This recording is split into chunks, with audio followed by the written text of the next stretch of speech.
여러분, 인생에서 가장 특별해야 할 날, 처참하게 배신당해 본 적 있으신가요?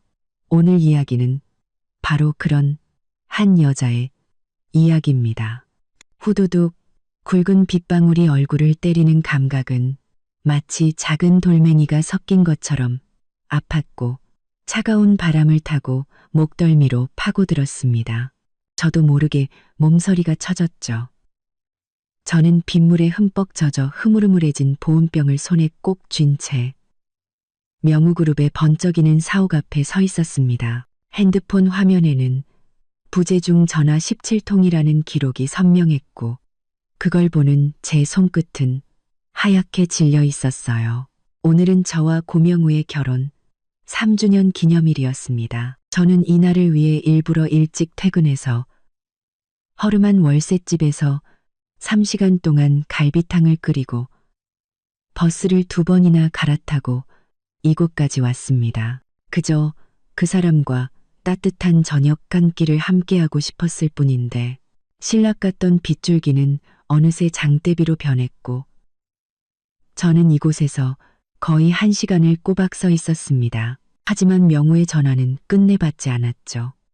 바람에 섞인 비가 셔츠를 적셔 등골에 착 달라붙는 느낌이 뼛속까지 시렸습니다. 손에 든 보온병의 온기는 제 마음속에 남은 마지막 기대처럼 서서히 식어갔습니다. 주변 직원들이 335 우산을 쓰고 건물을 빠져나갔습니다.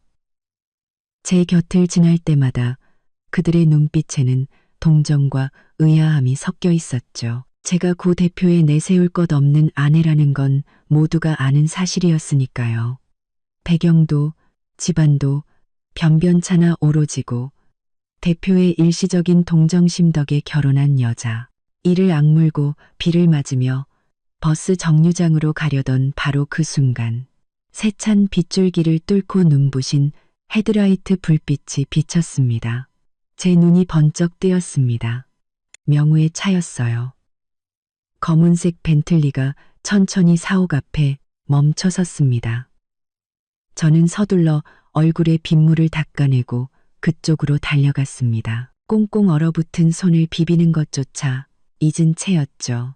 하지만 제가 차에 다가서기도 전에 뒷좌석 문이 먼저 열렸습니다. 샤넬 정장을 차려입고 화려한 화장을 한 여자가 명우의 조심스러운 부축을 받으며 내렸습니다. 여자는 명우의 자켓을 품에 안은 채 그의 품에 애교스럽게 파고들었습니다.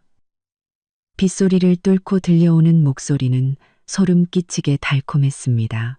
명우 오빠, 비가 너무 많이 와. 오빠가 데리러 와줘서 정말 다행이야. 아니었으면 오늘 밤에 어떻게 집에 가나 했어. 명우의 목소리는 제가 단 한 번도 들어본 적 없는 다정함으로 가득했습니다. 그는 여자의 머리카락을 부드럽게 쓸어 넘기며 다정하게 말했죠. 바보야, 내가 널 비 맞게 할 리가 없잖아. 얼른 타. 감기 걸리겠다. 그때서야 여자는 제 옆에 서 있는 저를 발견했습니다. 제 흠뻑 젖은 옷과 손에 들린 보온병을 훑어보더니 입가에 비웃음을 띠더군요. 그러면서도 순진한 척 말했습니다. 어머, 언니 아니세요? 왜 여기서 비 맞고 계세요? 명우 오빠, 얼른 언니한테도 우산 좀 챙겨드려요. 안 그러면 다른 사람들이 제가 눈치 없다고 하잖아요. 그제야 고개를 돌린 명우는 저를 보자마자 미간을 찌푸렸습니다. 그의 눈에는 걱정은커녕 짜증만 가득했죠. 왜 아직도 여기 있어? 알아서 택시 타고 집에 가지 않고. 제 심장은 차가운 빗물에 완전히 젖어버린 듯 시리게 아팠습니다. 저는 손에 든 보온병을 들어 보이며 떨리는 목소리를 애써 감추고 물었습니다. 명우 씨, 오늘 우리 결혼 3주년 기념일이잖아요. 내가 탕 끓여왔는데 기념일? 명우는 피식 웃으며 경멸 가득한 말투로 말했습니다. 난 또 뭐라고. 그런 사소한 날을 뭐하러 챙겨? 유라 씨, 오늘 몸이 안 좋아서 내가 집에 데려다 줘야 해. 당신이랑 있을 시간 없어. 이뮤라는 명우의 품에 기대어 보란 듯이 허리를 꼿꼿이 펴고는 저를 도발적으로 쳐다봤습니다. 언니, 정말 죄송해요. 제가 요즘 속이 좀 안 좋아서 명우 오빠가 걱정을 많이 하거든요. 저 때문에 화나신 건 아니죠? 명우는 파리를 쫓듯 귀찮다는 듯 손을 휘저었습니다. 됐고, 그 탕은 당신이나 집에 가져가서 먹어. 난 유라 씨 먼저 데려다 줄게. 여긴 택시도 잘 안 잡히니까 좀 더 기다려보든가. 말을 마친 그는 이뮤라를 감싸 안은 채 뒤도 돌아보지 않고 차에 올라탔습니다. 두 사람의 다정한 뒷모습. 제 앞에서 무정하게 닫히는 차문을 보며 손에 들고 있던 보온병이 쨍그랑 소리를 내며 바닥으로 떨어졌습니다. 갈비탕은 차가운 바닥에 쏟아져 빗물과 뒤섞여 순식간에 흔적도 없이 사라졌습니다. 마치 지난 3년간의 제 헌신이 그의 눈에 아무 가치도 없었던 것처럼요. 3년 전 명우의 회사가 파산 직전에 몰렸을 때 제가 오빠에게 부탁해 익명으로 거액을 투자해서 회사를 살려냈습니다. 그의 자존심을 지켜주고 싶어서 제 집안에 대해서는 한마디도 하지 않았죠. 기꺼이 그와 함께 허름한 월세집에 살며 아끼고 아껴 그의 사업을 뒷바라지했습니다. 하지만 제가 얻은 것은 결혼 3주년 기념일 밤 다른 여자를 데리러 가는 그에게 빗속에 버려지는 것이었습니다. 마음속 깊은 곳에서부터 분노가 치밀어 올랐습니다. 다른 근제, 가른 대시, 가른 큽니다. 그 분노는 모든 서러움과 슬픔을 집어삼켰죠. 저는 얼굴에 빗물을 닦아내고 주머니에서 핸드폰을 꺼내 익숙한 번호로 전화를 걸었습니다. 전화는 금세 연결되었고 수화기 너머로 오빠의 부드러우면서도 걱정스러운 목소리가 들려왔습니다. 서연아, 이 시간에 웬일이야? 무슨 일 있어? 저는 깊게 숨을 들이마셨습니다. 빗물은 뺨을 타고 흘러내렸지만 제 목소리는 놀랍도록 차분하고 단호했습니다. 오빠, 나 좀 물어볼게. 예전에 고명우 회사에 투자했던 1,000억 원. 아직 그 사람 계좌에 그대로 있지? 오빠는 잠시 당황했지만 이내 상황을 파악하고는 목소리를 낮춰 말했습니다. 응, 그대로 있어. 왜? 그 자식, 너한테 무슨 짓 했어? 말만 해. 당장 사람 보내서 손봐줄 테니까. 아니, 그런 건 아니야. 저는 저 멀리 막 시동을 거는 벤틀리를 보며 차가운 미소를 지었습니다. 하지만 이제 그 사람이 편하게 사는 꼴은 못 보겠어. 오빠, 지금 당장 그 1,000억 투자 철회해줘. 그리고 명우그룹이랑 거래하는 모든 회사에 연락해서 협력 중단하라고 해. 5분 안에 그 사람 회사 완전히 파산시켜줘. 전화기 너머의 오빠는 한치의 망설임도 없이 오직 든든한 지지를 보여주었습니다. 알았어. 내가 지금 직접 처리할게. 5분 안에 끝내주지. 서연아, 너는 거기 꼼짝 말고 있어. 내가 이미 박 기사 보냈으니까 20분이면 도착할 거야. 저는 짧게 대답하고 전화를 끊었습니다. 바로 그때 막 출발하려던 명우의 차 조수석에 놓인 핸드폰이 미친 듯이 울리기 시작했습니다. 그가 전화를 받는 순간 얼굴이 새하얗게 질리는 것을 똑똑히 보았습니다. 방금 전까지 다정했던 표정은 온데간데 없고 믿을 수 없다는 듯한 경악으로 가득 찼죠. 명우는 전화기에 대고 소리쳤습니다. 뭐라고요?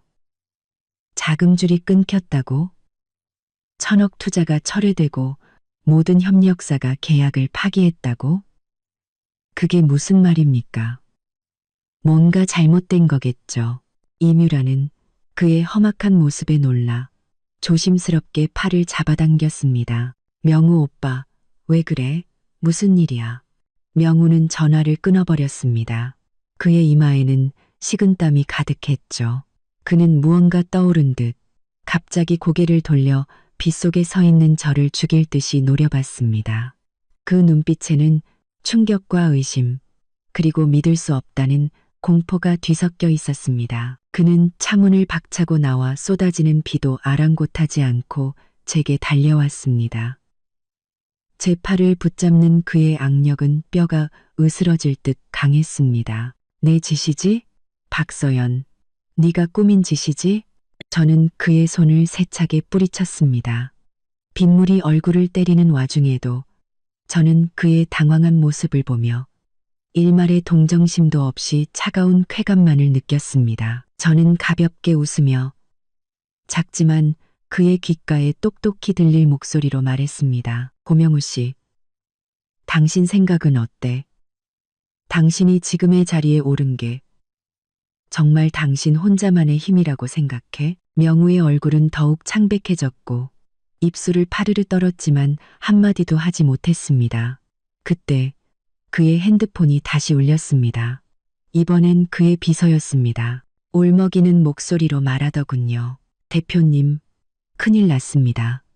회사 계좌가 전부 동결됐어요. 직원들은 난리가 났고 주요 거래처에서는 벌써 위약금을 청구하러 사람들을 보냈습니다. 우리 파산했어요. 파산이라고? 명우는 넉나간 사람처럼 그 말을 되뇌었습니다. 손에서 미끄러진 핸드폰은 바닥에 떨어져 산산조각 났습니다. 마치 지금 그의 인생처럼요. 그는 빗속에 멍하니 서서 절망과 혼란이 가득한 눈으로 저를 바라봤습니다. 완전히 넋이 나간 모습이었죠. 저는 그런 그를 보며 마음속에 남았던 마지막 미련마저 깨끗이 지워버렸습니다. 저는 뒤돌아섰습니다. 더 이상 그를 쳐다보지도 않았죠. 저 멀리서 천천히 다가오는 검은색 롤스로이스를 향해 걸어갔습니다. 오빠가 저를 데리러 보낸 차였습니다. 검은색 차체는 빗속에서도 묵직한 안정감을 주었습니다. 마치 앞으로의 제 인생처럼 다시는 가치 없는 사람 때문에 감정을 낭비하지 않을 거라는 다짐처럼요. 차 문이 열리고 운전기사가 공손하게 우산을 씌워주었습니다. 저는 허리를 굽혀 따뜻한 차 안으로 들어갔습니다. 밖의 비바람과 그 초라한 남자를 완전히 차단하며 롤스로이스의 차창이 천천히 올라가며 밖의 비바람과 고명우의 넉나간 모습을 완전히 차단했습니다. 부드러운 가죽 시트는 편안했고 차량의 히터는 금세 제 몸에 한기를 녹여주었습니다. 운전기사가 따뜻한 수건을 건네며 공손하게 말했습니다. 박서연 아가씨, 얼굴 닦으십시오. 저는 수건을 받아 얼굴의 빗물을 닦아냈습니다. 마음은 놀랍도록 평온했죠. 차창 밖에서는 고명우가 정신을 차린 듯 미친 사람처럼 차를 향해 달려오고 있었습니다. 그는 달려오며 소리쳤습니다. 박서연, 내려. 똑바로 말해. 임유라도 차에서 내려 빗속에서 발을 동동 굴렀습니다. 정성 들여 한 화장은 빗물에 번져 흉측했고 아까의 교태롭던 모습은 온데간데 없었죠. 명우 오빠, 어딜 가는 거야? 우리 차는 저기 있잖아. 운전기사가 저를 쳐다보며 물었습니다. 아가씨, 속도를 낼까요? 저는 가볍게 고개를 저으며 창밖으로 점점 작아지는 그들의 모습을 바라봤습니다. 그리고 담담하게 말했죠. 아니요, 평소대로 가주세요. 고명우, 이제 와서 안달복달해봤자 너무 늦었어.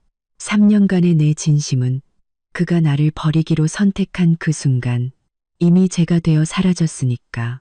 차는 안정적으로 달렸습니다. 저는 핸드폰을 꺼내 오빠에게 문자를 보냈습니다.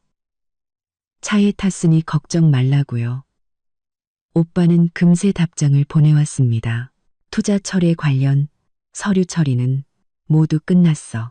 명우그룹은 이제 껍데기만 남았고 파산 절차만 밟으면 돼. 저는 핸드폰을 내려놓고 의자에 기대어 눈을 감았습니다. 지난 3년간의 기억들이 스쳐 지나갔습니다. 처음의 설렘과 기쁨, 그 후의 조심스러움, 그리고 방금 전에 완전한 절망까지. 지금 생각해보니 그 모든 달콤함은 저 혼자만의 착각이고 감동이었을 뿐이었습니다. 차가 30분쯤 달렸을까? 저와 명우가 살던 허름한 월세집 건물 앞에 멈춰 섰습니다. 저는 명우가 분명 이곳으로 와서 저를 기다릴 거라 생각했습니다. 이제 막다른 길에 몰린 그가 기댈 곳은 저밖에 없을 테니까요. 역시나 차에서 내리자마자 흠뻑 젖은 채로 공동 현관 앞에 쭈그려 앉아있는 고명우가 보였습니다. 헝클어진 머리카락이 얼굴에 지저분하게 달라붙어 있었고 한때 자신감 넘치던 대표의 모습은 찾아볼 수 없었습니다. 마치 길 잃은 거지 같았죠. 임유라는 보이지 않았습니다. 아마 명우가 파산했다는 걸 알고는 진작에 도망쳤겠죠. 저를 보자 명우는 벌떡 일어나 제게 달려왔습니다. 그의 눈은 핏발이 서 있었고 저를 뚫어져라 쳐다봤습니다. 박서연, 당신 짓이지?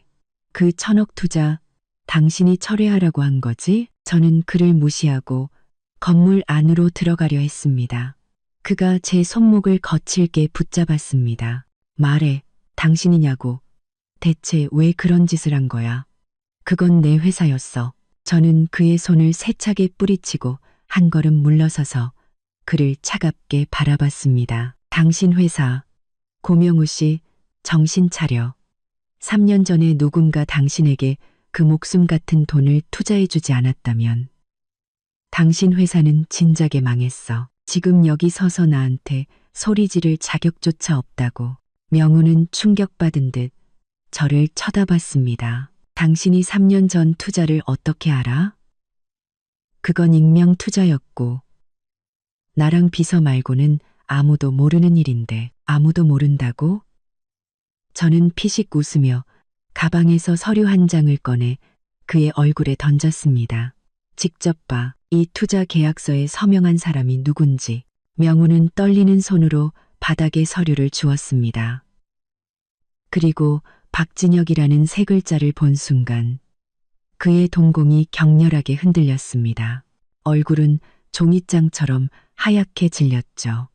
박진혁이라는 이름은 재계에서 모르는 사람이 없는 이름이었습니다. 수천억 규모의 거대 기업을 이끄는 최고의 경영자. 그가 평생 닿을 수도 없는 존재였으니까요. 그는 고개를 들어 믿을 수 없다는 듯이 저를 쳐다봤습니다. 박진혁, 박서연, 당신 성이 박씨였지. 설마 당신은? 맞아. 저는 그의 말을 끊고 차분하지만 단호한 목소리로 말했습니다.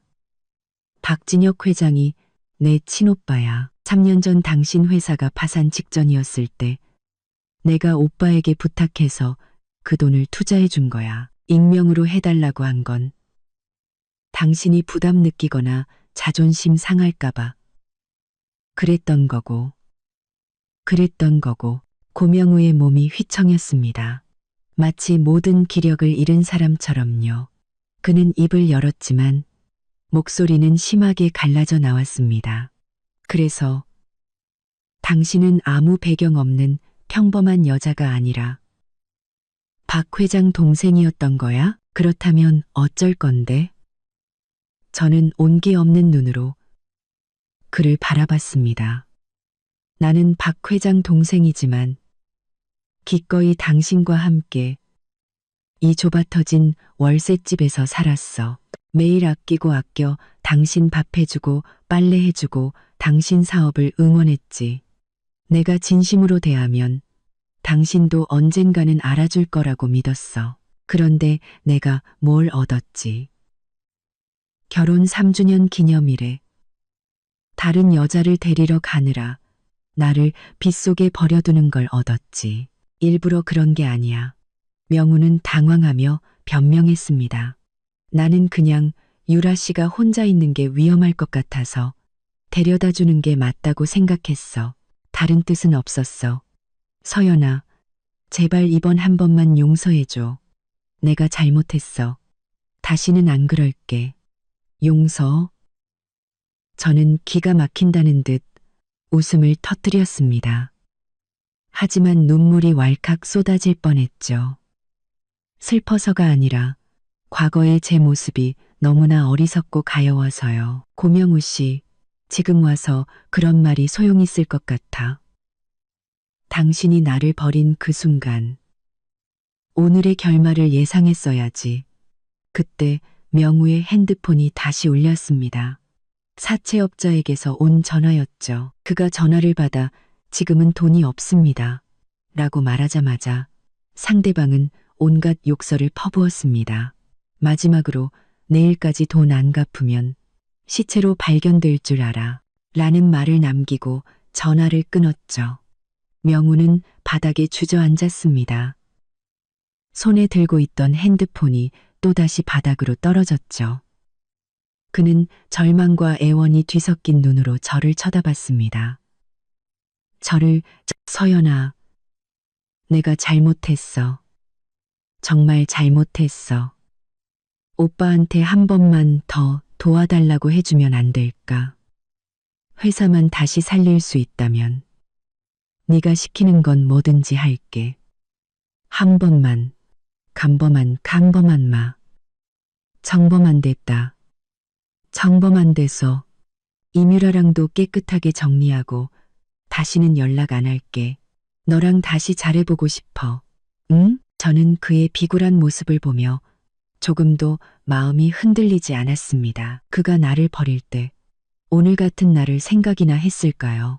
그가 이뮤라와 희희낙낙할 때 내 기분을 조금이라도 헤아렸을까요? 뭐든지 할 수 있다고. 저는 눈썹을 치켜 올리며 그의 눈을 똑바로 쳐다봤습니다. 그리고 한 글자 한 글자 힘주어 말했죠. 그럼 대답해봐. 3년 전 당신이 사업에 실패했을 때 누가 한 달 내내 당신 옆에서 라면을 먹어줬지? 한밤중에 당신이 열이 펄펄 끓을 때 누가 눈보라를 뚫고 당신을 병원에 데려갔지? 누가 자기 적금을 전부 깨서 당신에게 사업 자금으로 줬지? 명우는 고개를 점점 더 숙였고 모기만 한 목소리로 대답했습니다. 당신이었어. 그래, 나였어. 저는 목소리를 높였습니다. 마음속에 쌓여있던 모든 서러움과 분노가 폭발했습니다. 그런데 당신은 어땠어? 성공하니까 조강지처는 잊어버렸지. 내가 부끄럽다고 밖에서는 내 존재를 숨겼고 이뮤라랑 바람 피우면서 나를 없는 사람 취급했어. 고명우, 당신 양심은 개나 줘버렸어? 주변 이웃들이 소란을 듣고 하나둘씩 창밖으로 고개를 내밀어 구경하기 시작했습니다. 그들의 수군거림이 명우의 귓가에 들리자 그는 쥐구멍에라도 숨고 싶은 표정이었습니다. 그는 벌떡 일어나 제 팔을 붙잡았습니다. 마치 마지막 지푸라기라도 잡는 심정으로요. 서연아, 내가 정말 미안해. 한 번만 더 기회를 줘. 내가 다 고칠게. 제발. 저는 그의 손을 뿌리치고 한 걸음 물러섰습니다. 그리고 가방에서 이혼 서류를 꺼내 그의 앞 계단에 놓았습니다. 기회? 나는 이미 수없이 줬어. 이 이혼 서류, 내 서명은 끝났어. 문제 없으면 당신도 서명해. 우리 사이 이걸로 끝이야. 이혼 서류를 본 명우의 얼굴이 잿빛으로 변했습니다. 나랑 이혼하겠다고? 박서연, 나한테 이럴 순 없어. 나 이제 아무것도 없는데 이혼까지 하겠다고? 날 죽일 셈이야? 당신을 죽여? 저는 차갑게 말했습니다. 스스로 이 지경까지 온 건 당신이야. 그리고 똑똑히 들어. 이혼뿐만이 아니야. 당신 명의의 모든 재산, 이 월세집 포함해서 전부 위자료로 내가 가질 거야. 당신이 가진 모든 건 결국 내가 준 거니까. 말도 안 돼. 명우가 소리쳤습니다. 그 재산은 내 거야. 내가 왜 당신한테 줘야 해? 왜냐고? 저는 핸드폰을 꺼내 사진첩을 열었습니다. 그 안에는 그와 이뮤라의 다정한 사진들, 그리고 그가 회사 자금을 빼돌린 증거들이 가득했습니다. 이것들 때문이지. 만약 서명하지 않으면 이 자료들은 내일 아침 모든 언론사 일면을 장식하게 될 거야. 그때가 되면 당신은 빈털터리가 되는 건 물론이고 사회적으로 완전히 매장당하게 될 걸. 명우는 사진들을 보고 얼굴이 파랗게 질려 부들부들 떨었습니다. 그는 박씨 집안이 마음만 먹으면 자신 하나쯤 망가뜨리는 건 식은 죽 먹기라는 걸 잘 알고 있었습니다. 만약 이 사진들이 공개된다면 그는 정말로 끝장이었죠. 바로 그때 택시 한 대가 길가에 멈춰서고 이뮤라가 내렸습니다. 그녀의 손에는 명품 가방이 들려 있었죠. 그녀는 명우를 발견하고는 빠르게 다가왔습니다. 명우 오빠, 내가 집에 가서 짐 좀 챙겨왔어. 이제 우리 어떻게? 회사 일은? 그녀는 말을 끝맺기도 전에 제 옆에 서 있는 저와 명우 앞에 놓인 이혼 서류를 발견하고는 얼굴이 굳었습니다. 명우는 이뮤라를 보자마자 분풀이 대상을 찾은 듯 그녀에게 달려가 팔을 거칠게 붙잡았습니다. 전부 너 때문이야. 너만 아니었으면 내가 이 꼴이 되지 않았을 거라고. 서연이가 나랑 이혼할 리도 없었어. 이뮤라는 아픔에 몸부림치며 소리쳤습니다. 보명우, 미쳤어? 이게 왜 내 탓이야? 먼저 만나자고 한 건 당신이잖아. 이제 와서 문제 생기니까 나한테 뒤집어 씌우는 거야? 웃기지 마. 나까지 당신이랑 같이 망할 순 없지. 두 사람은 순식간에 서로의 탓을 하며 멱살잡이를 시작했습니다. 그 추악한 모습을 보니 속이 메스꺼웠습니다. 저는 뒤돌아 건물 안으로 들어갔고 문을 닫아 그들의 추악한 싸움을 차단했습니다. 월세집으로 돌아온 저는 3년 동안 살았던 이 공간을 둘러보았지만 아무런 미련도 느껴지지 않았습니다. 저는 핸드폰을 들어 오빠의 비서에게 전화했습니다. 제 짐을 정리해서 오빠가 마련해준 빌라로 옮겨달라고 부탁했죠. 모든 것을 정리하고 소파에 기대 앉아 긴 한숨을 내쉬었습니다. 차상 위에는 이혼 서류가 놓여 있었습니다.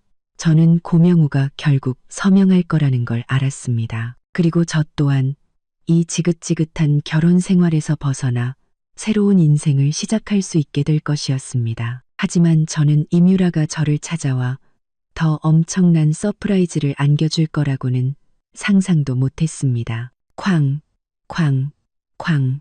월세집 문이 부서져라 두드리는 소리와 함께 이뮤라의 날카로운 목소리가 들려왔습니다. 박서연, 문 열어. 안에 숨어 있다고 해결될 줄 알아?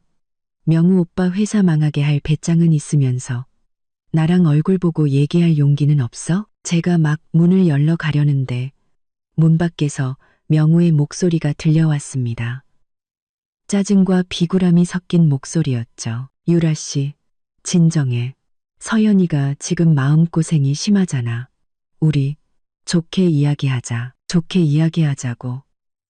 이뮤라의 목소리가 한 톤 높아졌습니다. 명우 오빠, 저 여자가 오빠랑 이혼하고 재산까지 다 뺏어가겠다는데 아직도 저 여자 편을 드는 거야? 오늘 이 문제 확실하게 끝장내야 해. 안 그러면 나랑 끝이야. 저는 차갑게 웃으며 문으로 다가가 현관문 렌즈로 밖을 내다봤습니다. 이뮤라는 팔짱을 낀 채 일부러 서러운 표정을 지으며 서 있었고 명우는 그 옆에서 안절부절 못하며 그녀를 달래고 있었습니다. 주변에는 이미 구경꾼 이웃들이 모여들어 그들을 향해 손가락질하고 있었죠. 저는 문을 열고 문틀에 기댄 채 팔짱을 끼고 그들을 바라봤습니다. 할 말 있으면 들어와서 해.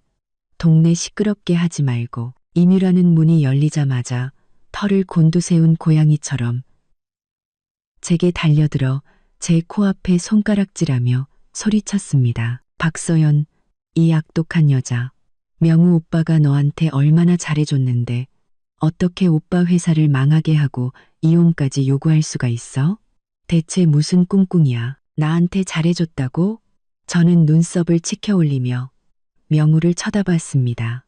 고명우 씨, 직접 말해봐. 나한테 잘해준 게 뭔데? 결혼 3주년 기념일의 나를 빗속에 버려두고 다른 여자랑 놀러 간 거? 명우의 얼굴이 올그락불그락해졌지만 그는 아무 말도 하지 못했습니다. 이뮤라는 재빨리 명우 앞을 가로막고 서서는 배를 앞으로 살짝 내밀며 의기양양한 표정으로 말했습니다. 명우 오빠가 잘못한 게 있더라도 그건 나 때문이야. 그리고 박서연, 똑똑히 들어. 나 명우 오빠 아이를 가졌어. 벌써 2개월이야. 명우 오빠의 첫 아이인 만큼 오빠는 나와 우리 아이를 책임져야 해. 뭐? 내 아이를 가졌다고? 명우는 눈을 동그랗게 뜨고는 믿을 수 없다는 듯 기뻐하며 이뮤라의 어깨를 붙잡았습니다. 유라 씨, 지금 그 말 진짜야? 정말이냐고. 당연히 진짜지. 이뮤라는 가방에서 초음파 사진 한 장을 꺼내 명우에게 건넸습니다. 그녀는 눈시울을 붉히며 서럽게 말했죠. 원래는 좋은 때를 봐서 말하려고 했는데 이렇게 돼버렸네. 명우 오빠, 우리 아이가 아빠 없이 살게 할 순 없잖아. 오빠 회사도 이대로 무너지면 안 돼. 명우는 초음파 사진을 받아들고 몇 번이고 들여다봤습니다. 그의 얼굴에서 절망은 순식간에 사라지고 광적인 기쁨이 그 자리를 채웠습니다. 그는 고개를 돌려 저를 험악하게 쏘아보며 말했습니다. 박서연, 봤어? 유라 씨가 내 아이를 가졌다고. 당장 당신 오빠한테 연락해서 나 좀 도와달라고 해. 안 그러면 내 아이는 빈털터리 아빠 밑에서 자라게 될 거야. 당신한테 양심이 조금이라도 남아있다면 지금 당장 오빠한테 전화해. 저는 희색이 만면한 명우와 의기양양한 이뮤라를 번갈아 보며 웃음을 터뜨렸습니다. 정말 천생연분이 따로 없었죠. 한 명은 멍청하고 한 명은 사악하고. 뭐가 웃겨. 이뮤라가 불쾌한 듯 저를 쏘아봤습니다. 박서연, 내가 명우 오빠 아이를 가졌는데 부끄러운 줄도 몰라? 당신은 고타타 자리에 앉아서 3년 동안 아이 하나 못 낳았으면서 지금 웃음이 나와? 부끄럽다고? 저는 웃음을 거두고 차가운 눈빛으로 말했습니다. 내가 왜 부끄러워야 하지? 이뮤라 씨, 그 뱃속의 아이, 정말 고명우 씨 아이 맞아? 아니, 그보다 정말 임신한 건 맞아? 이뮤라의 얼굴이 순간 굳었지만 그녀는 금세 평정을 되찾고는 자신 없는 목소리로 말했습니다. 무슨 헛소리야. 초음파 사진까지 있는데 이게 가짜일 리가 없잖아. 박서연, 질투나서 나를 모함하지 마. 초음파 사진은 얼마든지 위조할 수 있지. 저는 이뮤라에게 한 걸음씩 다가가 그녀의 배를 뚫어져라 쳐다봤습니다. 임신 2개월이면 배가 이렇게 나올 리가 없어. 일부러 배를 내미는 거. 너무 티나지 않아? 그리고 아까 문 열자마자 나한테 소리 지르려고 달려들 때 그 재빠른 몸놀림은 조심해야 할 임산부 같지 않던데? 명우도 무언가 이상하다는 걸 눈치챘는지 미간을 찌푸리며 이뮤라를 쳐다봤습니다. 유라 씨, 서연이 말이 맞아? 당신 배가 당연히 진짜지. 이뮤라는 다급하게 변명하며 두 손으로 배를 감쌌습니다. 내가 원래 살이 잘 찌는 체질이라 배가 빨리 나오는 거야. 그리고 아까는 너무 화가 나서 그랬던 거고. 명우 오빠, 저 여자 말 믿으면 안 돼. 내가 오빠 아이를 가진 게 질투나서 우리 사이를 이간질하려는 거야. 이간질인지 아닌지 확인해보면 알지. 저는 찻상 위에서 핸드폰을 들어 한 번호로 전화를 걸었습니다. 김 원장님, 지금 급한 일이 생겨서 좀 와주셔야겠어요. 주소는? 네, 부탁드립니다. 이뮤라의 얼굴이 새하얗게 질렸습니다. 그녀는 명우의 팔을 붙잡고 당황하며 말했죠. 명우 오빠, 저 여자 상대하지 말자. 그냥 쇼하는 거야. 우리 빨리 가자. 여기서 시간 낭비할 필요 없어. 가긴 어딜 가. 저는 그녀의 앞을 가로막고 비웃었습니다. 아까는 기세등등하더니 이제 와서 도망가려고? 이뮤라 씨, 김 원장님 오시면 바로 검사 받아서 진짜 임신한 건지 증명할 자신 있어? 명우도 이뮤라의 수상한 태도를 눈치채고는 그녀의 손목을 붙잡고 의심스러운 눈초리로 물었습니다. 유라 씨, 너 정말 임신한 거 맞아? 솔직하게 말해. 이뮤라는 명우에게 붙잡히고 제 여유로운 모습을 보자 결국 무너졌습니다. 그녀는 소리쳤죠. 임신 안 했어. 됐어? 뭐라고? 명우는 그녀의 손을 놓으며 한 걸음 물러섰습니다. 임신 안 했다고? 그럼 이 초음파 사진은 뭔데? 날 속인 거야? 이뮤라는 바닥에 주저앉아 눈물을 쏟아내며 소리쳤습니다. 나도 어쩔 수 없었어. 오빠 회사가 파산하고 오빠가 빈털터리가 됐잖아. 내가 이렇게라도 하지 않으면 오빠가 나한테 뭘 해주겠어? 내가 오빠 만나는 동안 얻은 게 하나도 없는데 이대로 끝낼 순 없잖아. 나를 만난 게 전부 돈 때문이었어. 명우의 눈빛이 순식간에 차갑게 변했습니다. 실망과 분노가 가득했죠. 나는 네가 진심인 줄 알았어. 그런데 너도 박서연 말대로 그냥 돈만 밝히는 여자였구나. 내가 돈만 밝힌다고? 당신은 뭐 다른 줄 알아? 이뮤라도 호추치러. 그녀는 바닥에서 일어나 명우의 코앞에 손가락질하며 소리쳤습니다. 바른벨은 코앞에 손가락질하며 그리쳤습니다. 처음에 나 꼬실 때 자기가 수백억 자산가라고 했잖아. 명품 가방, 외제차 다 사준다고 했으면서. 결과는 어땠어? 당신 회사는 전부 박서연 오빠 돈으로 세운 거였고 당신은 그냥 기생충이었어. 이제 파산했으니 나보다도 못한 신세라고. 닥쳐. 명우는 분노에 차서 이뮤라의 뺨을 때리려고 손을 들었습니다. 닥쳐. 닥쳐. 어디 때려봐.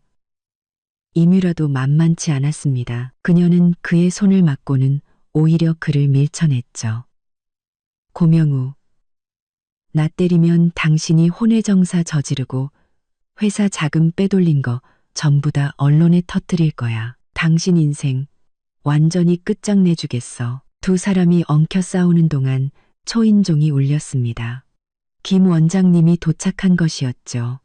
저는 문을 열어 그를 안으로 안내했습니다. 김 원장님은 오빠 개인 병원의 산부인과 주임으로 실력이 뛰어나 한눈에 진위를 판별할 수 있는 분이었습니다. 김 원장님은 어질러진 집안을 보고 잠시 당황했지만 이내 저를 보며 물었습니다. 박서연 아가씨, 무슨 도움이 필요하십니까? 저는 이뮤라를 가리키며 담담하게 말했습니다. 김 원장님, 저분 좀 진찰해 주시겠어요? 정말 임신했는지 확인이 필요해서요. 이뮤라는 김 원장님을 보자 얼굴이 더욱 창백해지며 뒷걸음질 쳤습니다. 필요 없어요. 저 임신 안 했다고 했잖아요. 김 원장님은 그녀에게 다가가 간단히 맥을 짚고 안색을 살피더니 결론을 내렸습니다. 이분은 임신하지 않으셨습니다. 몸은 아주 건강하시고 단기간 내에 임신한 흔적도 없습니다. 진실이 밝혀지자 명우는 증오에 찬 눈으로 이뮤라를 쳐다봤습니다. 이 사기꾼 같은 여자, 내가 정말 눈이 멀었지. 너 같은 걸 믿다니.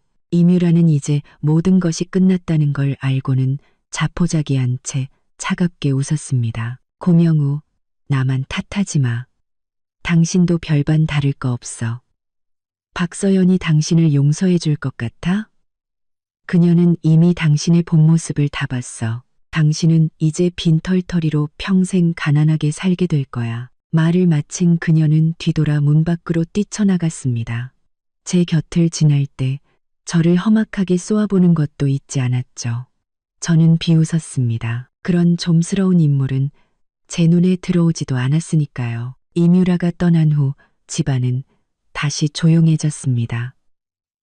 명우는 소파에 주저앉아 텅 빈 눈으로 중얼거렸습니다. 끝났어. 모든 게 다 끝났어. 저는 그에게 다가가 이혼 서류를 내밀었습니다. 이제 서명할 수 있겠지. 명우는 고개를 들어 절망 가득한 눈으로 저를 쳐다봤습니다. 서연아, 내가 잘못했어. 정말 잘못했어. 우리 이혼하지 않으면 안 될까? 앞으로는 정말 너한테 잘할게. 다시는 이런 짓 안 할게. 불가능해. 저는 단호하게 거절했습니다. 고명우, 우리 사이는 이미 끝났어.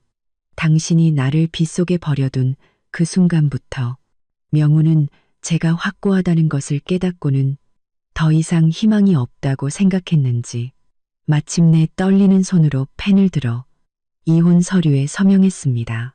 그가 이름을 적는 순간 제 마음은 아무런 동요 없이 그저 후련할 뿐이었습니다. 바로 그때 명우의 핸드폰이 울렸습니다. 그의 어머니에게서 온 전화였죠. 그가 전화를 받아 엄마 라고 말하자마자 전화기 너머에서 고성이 터져 나왔습니다. 고명우, 이 쓸모없는 놈아. 멀쩡한 회사를 왜 말아먹었어. 마누라는 이혼하자고 난리고. 너 당장 그 여자 붙잡아. 박서연이 떠나면 우리 집안은 끝장이야. 내가 지금 그쪽으로 갈 테니까. 그 여자 꼼짝 못하게 하고 있어. 전화를 끄는 명우의 눈에 다시 희망의 불씨가 타올랐습니다. 그는 마지막 지푸라기라도 잡는 심정으로 저를 쳐다봤습니다. 그는 마지막 서연아, 우리 엄마가 오신대. 엄마는 널 항상 예뻐하셨으니까 분명 널 설득해 주실 거야. 저는 차갑게 웃었습니다.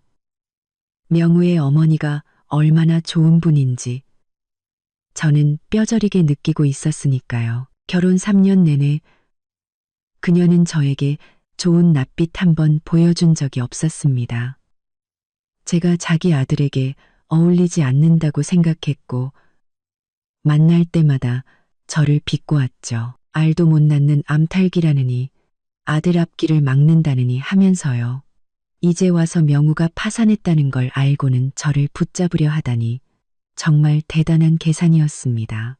저는 자리에서 일어나 옷매무새를 가다듬으며 담담하게 말했습니다.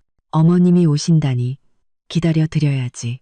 마침 그분과도 정산해야 할 게 좀 있었거든. 과연 그 대단한 시어머니께서 이번에는 또 어떤 쇼를 보여주실지 한번 지켜보기로 했습니다. 고명우의 말이 끝나기 무섭게 아래층에서부터 그의 어머니의 날카로운 목소리가 들려왔습니다. 몇몇 중년 여성들의 맞장구 소리와 함께 그들은 마치 전쟁이라도 치르러 가는 것처럼 요란하게 계단을 올라왔습니다. 저는 소파에 앉아 태연하게 물 한 잔을 마셨습니다.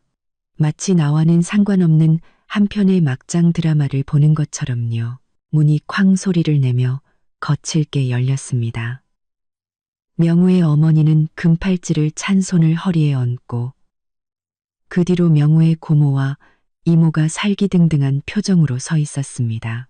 시어머니는 집안의 난장판과 찻상 위에 이혼 서류를 번갈아 보더니 눈을 부라리며 소리쳤습니다. 박서연, 이 재수 없는 것. 네가 내 아들 회사를 망하게 한 거지? 이제 와서 이혼까지 하자고? 어림없는 소리. 오늘 네가 이 집에서 한 발짝이라도 나가면 내가 여기서 죽어버릴 테다. 그녀는 말과 동시에 제게 달려들어 드러누울 기세였습니다. 명우가 급히 어머니를 막아섰습니다. 엄마, 진정해. 말로 하자. 응, 말로 해? 시어머니는 아들을 밀쳐내며 소리쳤습니다. 다 너 때문이야. 이 한심한 놈아. 저런 재수 없는 걸 며느리라고 들여서 이제 회사도 망하고 집안도 풍비박산 나게 생겼어. 내가 어쩌자고 너 같은 걸 낳았을까. 부모도 거들었습니다.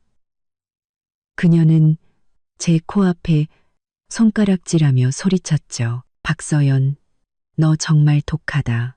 명우가 너랑 결혼해준 것만으로도 감지덕지해야지. 3년 동안 알 하나 못 낳는 주제에 감히 내 조카 회사를 망하게 해? 무슨 꿍꿍이야. 이모는 아예 제 머리채를 잡으려 들었습니다. 오늘 확실하게 얘기해. 명우랑 다시 잘 살든지 아니면 회사 망하게 한 돈을 다 물어내든지. 안 그러면 우리 고씨 집안이 가만 안 있을 줄 알아. 저는 몸을 살짝 피하며 차가운 목소리로 말했습니다. 손대지 마시죠. 여긴 제 집입니다. 당신들이 와서 행패 부릴 곳이 아니라고요. 정손찌검을 하고 싶으시면 지금 아래층에 대기하고 있는 제 오빠 경호원들을 부를까요? 이모의 손이 허공에서 멈칫했고 얼굴이 하얗게 질렸습니다. 시어머니도 제가 갑자기 강하게 나오자 당황한 듯 보였습니다. 예전에 저는 늘 참고 양보했기에 그들은 제 배려를 만만함으로 착각하고 있었던 거죠. 정신을 차린 시어머니가 다시 소리치기 시작했습니다. 경호원? 내가 명우 엄마고 내 시어른인데 감히 나한테 대들어? 나 오늘 여기서 안 나가. 이혼을 무르든지 명우 회사 다시 살려내든지 하기 전까지는 꼼짝도 안 할 거야. 그녀는 바닥에 주저앉아 다리를 뻗고 통곡하기 시작했습니다. 아이고, 내 팔자야. 아들은 파산하고 며느리는 이혼하자고 하고 내가 살아서 뭐해. 고모와 이모도 옆에서 부채질하며 주변에 몰려든 이웃들에게 저를 돈만 밝히는 악녀로 몰아갔습니다. 명우는 어쩔 줄 몰라 하며 안절부절 못했죠. 저는 그들의 저급한 연극을 보며 차갑게 웃었습니다. 그리고 핸드폰을 꺼내 녹음 파일을 재생했죠. 어머니, 지난달에 동생 결혼 자금으로 필요하시다던 5천만 원. 비서통해서 보내드렸어요. 이번 달 초에는 몸이 안 좋으셔서 해외 요양 가신다며 2천만 원 달라고 하셨는데 그 돈 명품 가방이랑 보석 사는데 다 쓰신 거 아니에요? 시어머니의 울음소리가 뚝 그쳤습니다. 얼굴은 잿빛이 되었죠. 저는 다음 녹음 파일을 재생했습니다. 이번엔 그녀와 고모의 대화였습니다. 서연이 걔는 참 순진해. 내가 진짜 예뻐하는 줄 알고 달라는 대로 다 주잖아. 명우 회사 좀 더 크면 당장 이혼시키고 집안 좋은 애랑 재혼시켜야지. 그때 되면 걔 돈은 전부 우리 고씨 집안 거 아니겠어? 역시 형님이 똑똑하셔. 박서연, 저 봉을 그냥 놔두면 아깝지. 근데 걔도 참 쓸모없어. 알도 하나 못 낳는 걸 진작에 쫓아냈어야 했는데. 녹음이 끝나자 주변 이웃들이 웅성거리기 시작했습니다. 저 할머니 연기하는 거였네. 며느리 돈을 저렇게 뜯어내다니. 너무하다. 며느리는 진심으로 대한 것 같은데 뒤에서는 저렇게 사기를 치고 나라도 이혼하겠다. 시어머니는 얼굴이 새빨개져서 바닥에서 벌떡 일어나 저를 향해 소리쳤습니다. 이 천하의 몹쓸 것. 감히 녹음을 해. 너 처음부터 우리 집안 등쳐먹을 생각이었지. 등쳐먹다니요. 저는 그녀에게 다가가 차가운 눈으로 말했습니다. 지난 3년간 제가 당신들 집안에 준 돈만 2억이 넘습니다. 고명우 씨 사업 자금도 제가 친구에게 빌려서 마련해 준 거고요. 그런데 당신들은 고마워하기는커녕 뒤에서 저를 이용할 궁리만 했죠. 이제 와서 명우 씨가 파산하니까 저한테 와서 덮어 씌우려고요? 저는 가방에서 그동안의 이체 내역과 카드 사용 명세서를 꺼내 시어머니 앞에 던졌습니다. 이게 다 증거입니다. 제 돈으로 산 명품 가방, 보석, 그리고 작은 아들 결혼 자금까지 하나도 빠짐없이 기록되어 있죠. 여기서 한 번만 더 행패 부리면 이 증거들 가지고 당신을 사기죄로 고소할 겁니다. 시어머니는 바닥에 흩어진 증거들을 보며 부들부들 떨었습니다. 아까의 기세는 온데간데 없었죠. 고모와 이모도 겁을 먹고 입을 다물었습니다. 그때 오빠가 보낸 경호원과 비서가 도착했습니다. 비서가 제게 공손히 인사했습니다. 박서연 아가씨, 짐은 모두 정리했습니다. 차는 아래층에 대기 중입니다. 저 사람들은 제가 시어머니 일행을 가리키자 비서는 즉시 알아차렸습니다. 저들을 밖으로 끌어내 그리고 앞으로는 다시는 내가 사는 곳 근처에 얼씬도 못하게 알겠습니다. 경호원들이 시어머니와 친척들을 붙잡았습니다. 시어머니는 발버둥치며 소리쳤습니다. 고명우, 나 좀 구해줘. 내가 네 엄마야. 저것들이 나한테 이러는 걸 보고만 있을 거야? 명우는 애원하는 눈빛으로 저를 쳐다봤습니다. 서연아, 우리 부부였던 정을 생각해서라도 이번 한 번만 엄마를 용서해주면 안 될까? 엄마도 그냥 순간 욱해서. 저는 차갑게 웃었습니다. 3년 동안 나를 속이고 이용한 게 순간 욱해서 한 짓이라고? 고명우, 당신한테 양심이 있다면 진작에 당신 엄마를 말렸어야지. 내가 복노릇하는 걸 보고만 있었던 주제에 명우는 고개를 숙이고 아무 말도 하지 못했습니다. 시어머니 일행이 끌려나간 후 집안은 다시 조용해졌습니다. 비서가 제게 서류 한 부를 내밀었습니다. 아가씨, 고명우 씨의 재산 현황 보고서입니다. 이 월세집 외에 대출받은 아파트가 한 채 있지만 은행에 담보로 잡혀 있고 부채도 상당합니다. 저는 보고서를 훑어보았습니다. 예상대로 명우는 이미 재산의 일부를 몰래 빼돌렸더군요. 하지만 오빠의 조치 덕분에 그 재산도 모두 동결된 상태였습니다. 이혼 합의서 내용대로 이 월세집은 제 명의로 이전하고 나머지 재산은 부채 상환과 제 위자료로 처리해 주세요. 그리고 변호사님께 연락해서 시어머니가 저한테 사기친 돈도 전부 받아내도록 소송 준비해달라고 하세요. 알겠습니다. 아가씨, 바로 처리하겠습니다. 비서는 인사를 하고 나갔습니다. 집안에는 저와 명우, 단둘만 남았죠. 명우는 제 앞에 다가와 쿵소리를 내며 무릎을 꿇었습니다. 서연아, 내가 잘못했어. 정말 잘못했어. 제발 한 번만 더 기회를 줘. 앞으로는 열심히 일해서 당신한테 진 빚 다 갚을게. 다시는 거짓말 안 할게. 저는 무릎 꿇은 그를 보며 아무런 감정도 느끼지 못했습니다. 그가 이뮤라와 희희낙낙하며 나를 빗속에 버려두었을 때 오늘 같은 날이 올 거라고는 상상도 못했겠죠. 고명우 씨, 일어나. 우리 사이에는 이제 아무 가능성도 없어. 이혼 서류에 서명했고 재산도 합의대로 분할될 거야. 당신이 내게 진 빚은 법적으로 받아낼 거고 오늘부로 우리는 완전히 남이야. 명우가 무언가 더 말하려던 순간 제 핸드폰이 울렸습니다. 오빠였습니다. 서연아, 짐 다 챙겼어? 박 기사가 아래층에서 기다리고 있으니까 빌라로 가서 한번 둘러봐. 마음에 안 들면 다른 곳으로 알아볼게. 오빠, 나 금방 내려갈게. 저는 전화를 끊고 가방을 챙겨 문 밖으로 나섰습니다. 명우가 제 옷자락을 붙잡고 울먹였습니다. 서연아, 정말 이렇게 매정하게 떠날 거야? 우리 3년의 정이 있잖아. 저는 그의 손을 뿌리치고 차갑게 말했습니다. 정? 당신이 나를 배신한 그 순간 우리 사이의 정은 이미 끝났어. 고명우, 부디 잘 살아봐. 저는 뒤도 돌아보지 않고 월세집을 나왔습니다. 아래층에는 박 기사님이 검은색 롤스로이스 옆에 서서 공손하게 차문을 열어주었습니다. 저는 차에 올라타 그 모든 서러움과 배신이 가득했던 곳을 완전히 뒤로 했습니다. 차가 부드럽게 출발했습니다. 박 기사님이 따뜻한 우유 한 잔을 건네주었습니다. 아가씨, 회장님께서 모든 것을 준비해 두셨습니다.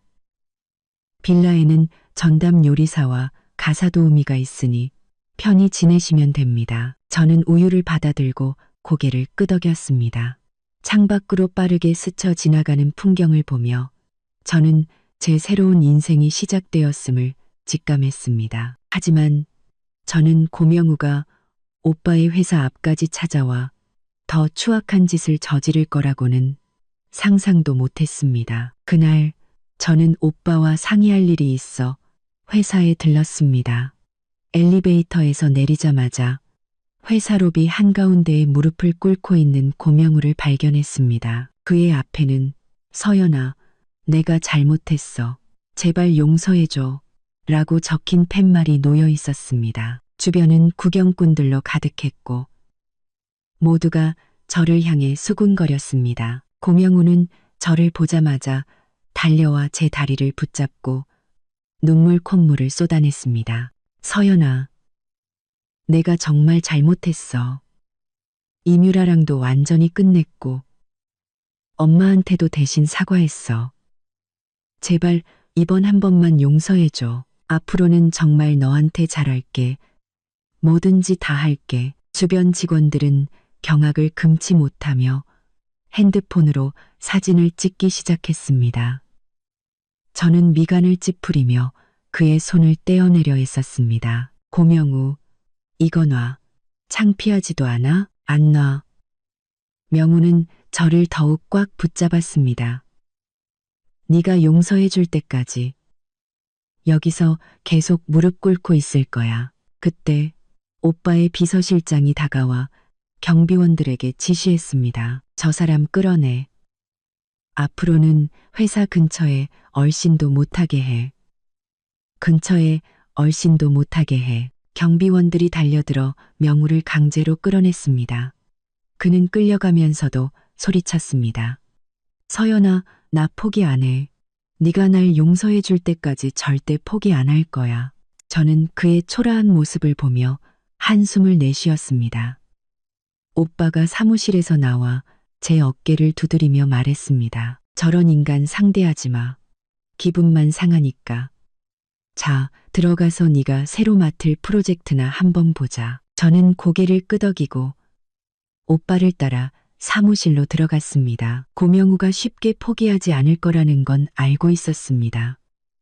그는 이제 이성을 잃고 이익을 위해서라면 무슨 짓이든 할 수 있는 사람이 되었으니까요.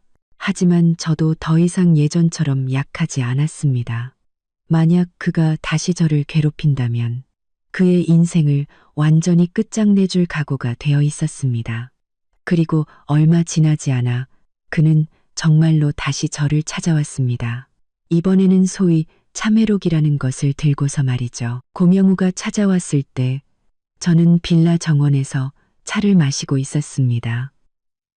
가을 햇살은 따스했고 멀리 분수에서는 맑은 물소리가 들려왔습니다. 비좁고 어두웠던 월세집과는 비교도 안 될 만큼 이곳이야말로 진정한 집이었습니다. 가사도우미가 그를 안내해 들어왔을 때 그는 일부러 날꼬해진 셔츠를 입고 있었습니다. 머리는 단정하게 빗었지만 충혈된 눈과 거친 손끝은 그가 그동안 얼마나 힘들게 지냈는지를 보여주었죠. 그는 저를 보자마자 허리를 굽히며 다가왔습니다. 서연아, 내가 너한테 줄 게 있어. 그는 품에서 낡은 편지 봉투를 꺼내 두 손으로 공손히 제게 내밀었습니다. 이건 내 참회록이야. 3장이나 썼어. 한 글자 한 글자 전부 내 진심이야. 저는 눈길도 주지 않고 옆에 있는 돌 의자를 가리켰습니다. 앉아. 할 말만 해. 그는 급히 앉아 무릎 위에서 손을 비비적거리며 편지를 꺼내 읽기 시작했습니다. 일부러 꾸며낸 듯한 흐느낌과 함께요. 서연아, 봐. 우리가 처음 만난 날부터 결혼한 날까지 전부 다 적었어. 네가 처음 나한테 도시락 싸다 줬던 거, 우리가 육교 밑에서 라면 먹었던 거, 네가 나한테 돈 해주려고 몰래 투잡 뛰었던 거, 나 하나도 안 잊었어. 그는 마치 정말로 뉘우친 사람처럼 눈물을 흘리며 낭독했습니다. 저는 찻잔을 들어 차심을 불어내고는 그가 마지막 글자를 읽을 때까지 기다렸다가 담담하게 물었습니다. 다 했어? 명우는 당황하며 고개를 끄덕였습니다. 서연아, 내가 예전에 정말 미쳤었나 봐. 돈에 눈이 멀어서 너한테 그러면 안 됐는데 이제는 정말 깨달았어. 돈은 다시 벌면 되지만 너를 잃으면 나는 정말 아무것도 없는 거야. 제발 한 번만 더 기회를 줘. 기회? 저는 찻잔을 내려놓고 얼음장 같은 눈으로 그를 쳐다봤습니다. 고명우, 그 참회록에 네가 나를 폭우 속에 버려두고 이뮤라를 데리러 간 이야기도 썼어? 천은 달을 폭우 속에 버려두고 이뮤라를 데리러 간 이야기도 썼어? 내 엄마가 내 돈으로 명품 가방 사면서 뒤에서는 나를 봉이라고 욕한 것도 썼고 네가 몰래 회사 자금을 빼돌리고 나를 쫓아낼 궁리를 한 것도 썼냐고. 제 질문 하나하나에 명우의 얼굴은 점점 더 하얗게 질려갔습니다. 마침내 그는 고개를 푹 숙이고는 중얼거렸습니다. 그건 내가 잠시 정신이 나갔었어. 잠시 정신이 나가서 3년을 그렇게 살았다고? 저는 차갑게 웃으며 돌 탁자 위에 있던 서류를 그의 앞에 던졌습니다. 이건 변호사가 방금 정리해준 재산 분할 추가 합의서야. 내 명의로 된 아파트는 은행에서 경매 처분해서 대출금이랑 내 빚 갚고 남는 돈은 네가 나한테 사기친 돈에 대한 배상금으로 내 계좌로 들어올 거야. 이 월세집은 내 거고 네가 가진 주식과 펀드는 전부 네가 횡령한 내 개인 자금을 메꾸는 데 쓰일 거야. 명우는 고개를 번쩍 들고 눈을 동그랗게 떴습니다. 뭐? 모든 재산을 다 네가 갖겠다고? 그럼 나는 어떻게? 나는 빈털터리로 어떻게 살라고? 네가 어떻게 살든 나랑 무슨 상관인데. 저는 자리에서 일어나 그를 내려다보며 말했습니다. 이 재산들은 원래 절반이 내 혼전 재산이었고 나머지 절반은 우리 오빠가 투자한 돈이야. 넌 그냥 관리자였을 뿐이지. 널 빈털터리로 내쫓는 것만으로도 내가 감옥에 보내지 않은 걸 다행으로 알아. 명우의 얼굴이 흉측하게 일그러졌습니다. 그는 돌탁자를 내리치며 소리쳤습니다. 박서연, 너 정말 너무하는군. 우리가 부부였는데 어떻게 나한테 살길 하나 안 남겨줄 수가 있어. 살길은 스스로 찾는 거지 남이 주는 게 아니야. 저는 차갑게 말했습니다. 3년 전에 내가 너한테 살기를 줬지만 네가 스스로 걷어찼잖아. 이 합의서에 서명하지 않으면 우리는 법정에서 보게 될 거야.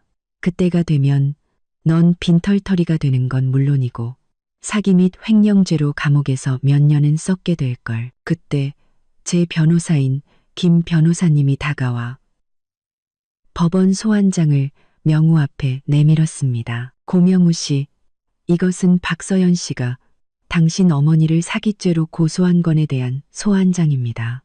다음 주 월요일에 재판이 있습니다. 그리고 저희가 조사한 바에 따르면 당신은 혼인 기간 중 부부 공동 재산으로 이뮤라 씨에게 아파트를 사주셨더군요. 저희는 이미 해당 재산에 대한 보전 신청을 했고 곧 강제 집행을 통해 회수할 예정입니다. 명우는 소환장을 보고 몸을 휘청이며 의자에서 떨어질 뻔했습니다. 그는 박씨 집안이 마음만 먹으면 자신을 사회적으로 매장시키는 건 일도 아니라는 걸 깨달았죠. 만약 정말 법정 싸움으로 간다면 그는 완전히 끝장이었습니다. 서명. 할게. 그는 떨리는 손으로 펜을 들었습니다. 눈물이 합의서 위로 떨어져 잉크를 번지게 했지만 그는 망설일 수 없었습니다. 그는 빠르게 자기 이름을 적었습니다. 서명을 마친 그는 모든 기력을 잃은 듯 돌 의자에 주저앉아 쉰 목소리로 물었습니다. 서연아, 우리 정말 이렇게 끝나는 거야? 저는 그를 무시하고 김 변호사님께 말했습니다. 변호사님, 최대한 빨리 절차 마무리해 주세요. 걱정 마십시오, 박서연 씨. 김 변호사님은 합의서를 챙기고는 명우에게 정중하게 손짓했습니다. 고명우 씨, 저와 함께 공증사무소로 가셔서 마지막 절차를 밟으셔야 합니다. 명우는 비틀거리며 김 변호사님 뒤를 따랐습니다. 정문으로 향하던 그는 갑자기 뒤돌아 저를 쳐다봤습니다. 그의 눈에는 분노가 가득했죠. 박서연, 너무 더위만만해 하지 마. 이뮤라는 내 아이를 가졌어. 내가 아무것도 없어도 나한테는 아이가 있다고. 저는 기가 막혀 웃었습니다. 이뮤라의 가짜 임신 소동을 그는 언젠가 알게 되겠죠. 고명우가 떠난 후 오빠의 비서실장이 서류를 들고 왔습니다. 아가씨, 요청하신 이뮤라 씨의 신상 정보입니다. 저희가 조사한 바에 따르면 그녀는 고명우 씨뿐만 아니라 여러 남성에게 동시에 접근해 같은 수법으로 돈을 뜯어냈습니다. 저는 서류를 받아들고 차갑게 웃었습니다. 이뮤라도 보통 내기가 아니었군요. 고명우가 그녀와 엮인 것은 자업자득이었습니다. 얼마 지나지 않아 김 변호사님에게서 전화가 왔습니다.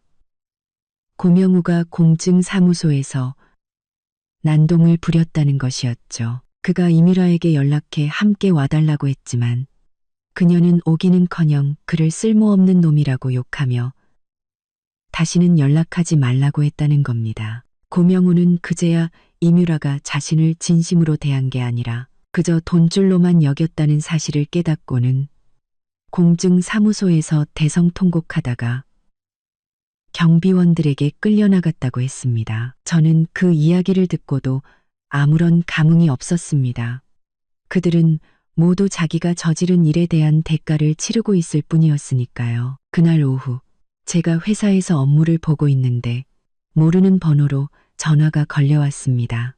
수화기 너머로 이뮤라의 날카로운 목소리가 들려왔습니다. 박서연, 이 나쁜 년. 네가 고명우한테 내가 가짜 임신한 거 다 말했지?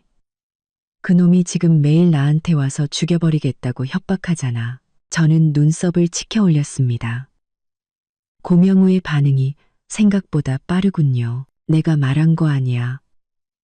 그 사람이 멍청해서 네 수작에 넘어간 거지. 시침이 떼지 마. 이뮤라가 소리쳤습니다. 다 너 때문이야. 고명우가 파산해서 나도 돈 한 푼 못 건졌잖아. 내가 이대로 끝낼 줄 알아? 너랑 고명우 사이의 일 전부 다 언론에 터뜨려서 내 인생 망쳐버릴 거야. 아, 그래? 저는 차갑게 웃었습니다. 마음대로 해. 대신 나도 네가 여러 남자 등쳐먹은 거 전부 다 공개할 테니까. 과연 누가 먼저 망신당하게 될지 한번 보자고. 이뮤라의 목소리가 당황으로 떨렸습니다. 너, 그걸 어떻게? 내가 아는 건 훨씬 더 많아. 이뮤라, 나 건드리지 마. 안 그러면 네가 감당 못할 일이 생길 테니까. 전화를 끊고 저는 입가에 미소를 띄었습니다. 고명우와 이뮤라, 그 두 사람이 드디어 서로 물어뜯기 시작했군요. 역시나 며칠 지나지 않아 두 사람이 서로를 고소했다는 소식이 들려왔습니다.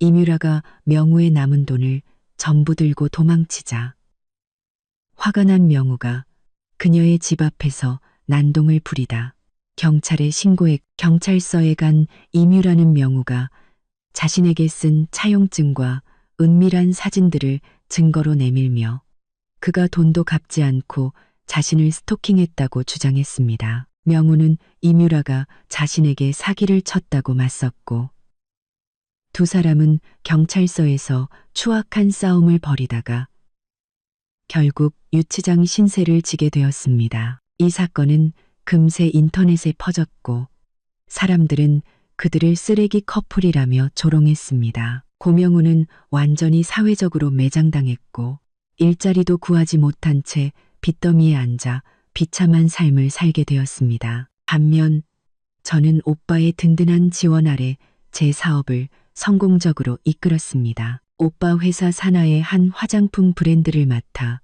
정확한 시장 분석과 독창적인 마케팅 전략으로 한 달 만에 매출을 2배로 끌어올렸죠. 제 사업이 승승장구하던 어느 날 고명우가 다시 저를 찾아왔습니다. 이번에는 애원이 아닌 증오를 가득 품고서요. 그는 제 회사 앞에서 과도를 들고 저를 기다리고 있었습니다. 박서연, 다 너 때문이야. 오늘 너랑 같이 죽어버릴 거야. 주변 직원들은 겁에 질려 뒷걸음질 쳤지만 저는 놀랍도록 침착했습니다. 저는 멀리 있는 경비원을 향해 소리쳤습니다. 그탈이는 저는 동건 직원들은 겁에 질려 경비 아저씨, 저 사람 끌어내세요. 경비원들이 즉시 달려와 명우를 제압하고 칼을 빼앗았습니다. 그는 발버둥치며 소리쳤습니다. 박서연, 내가 가만 안 둬. 두고 보라고. 저는 끌려가는 그의 뒷모습을 보며 한숨을 내쉬었습니다. 그는 아직도 자기 잘못을 뉘우치지 못하고 모든 책임을 남에게 돌리고 있었습니다. 그래서 벙거개 덩거기 성거의 뒷모습을 보며 저는 끌려가는 그의 뒷모습을 보며 한숨을 내쉬었습니다. 그런 사람은 절대 좋은 결말을 맞을 수 없겠죠. 고명우 사건을 처리하고 사무실로 돌아오자마자 오빠에게서 전화가 왔습니다. 중요한 고객들을 소개해 줄 테니 비즈니스 파티에 함께 가자는 것이었습니다. 파티는 시내 최고급 7성급 호텔에서 열렸습니다. 화려한 샹들리에 아래 재계의 명사들이 가득했죠. 저는 오빠가 특별히 맞춰준 샴페인색 드레스를 입고 오빠의 팔짱을 낀 채 파티장에 들어섰습니다. 모든 시선이 제게 쏠렸죠. 오빠는 제 손등을 두드리며 부드럽게 말했습니다. 서연아, 긴장하지 마.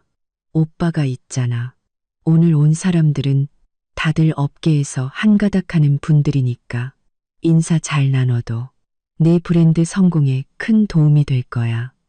저는 미소를 지으며 고개를 끄덕였습니다.